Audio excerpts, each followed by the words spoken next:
பாஜக எடுத்திருக்க விஷயம் வந்து திருப்பரங்குன்றம் முருகரை வந்து கையில எடுத்திருக்காங்க. சரி, இதை வச்சு ஏதாவது ஒரு அரசியல் பண்ணுவோம் அப்படின்னு அவங்களுக்கு வந்து இரும்பு கரம் கொண்டு நம்மளுடைய திராவிட மாடல் முதலமைச்சர் திரு மு.க. ஸ்டாலின் அவர்கள் ஒரு பிரச்சனை வரும்போது 144 தடை சட்டம் போடுறாரு.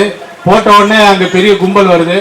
இந்த ராம ரவிக்குமார் அப்படிங்கிற ஒரு நபர், அவரோட இயக்கத்துல அவரு அவங்க குடும்பத்துல கூட இருப்பாங்களான்னு தெரியாது, அவரை வச்சு ஒரு கேஸ் போடுறாங்க.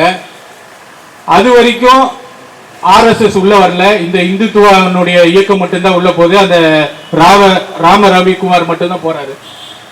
அதுக்கப்புறம் பாத்தீங்கன்னா ஆர்எஸ்எஸ் ஒரு அறிக்கை ஒண்ணு விடுறாங்க, அர்ஜுன் சம்பத் எல்லாமே சேர்ந்து நாங்களும் அதுல இணைஞ்சு நாங்க போராடுவோன்னு. அது வரைக்கும் அது வந்து ஒரு இந்துத்துவனுடைய ஒரு போராட்டமா தான் இருந்தது. அதுக்கப்புறம் பாத்தீங்கன்னா பிஜேபியினுடைய தலைவர் நயினார் நாகேந்திரன், திரு எச் ராஜா அவர்கள்லாம் போயிட்டு அந்த ஆர்ப்பாட்டத்துக்கு ஆதரவு தெரிவிக்கிறாங்க. நான் என்ன கேட்கிறேன்னா, இந்த நாட்டுல எல்லா மதமும் எல்லா ஜாதியுமே இருக்கு. ஆனா குறிப்பிட்ட ஒரு மதத்துக்கு மட்டும் நீங்க வந்து ஒரு ஆதரவு தெரிவிக்கும் போது அந்த இஸ்லாமியர்கள் என்ன பண்ணுவாங்க?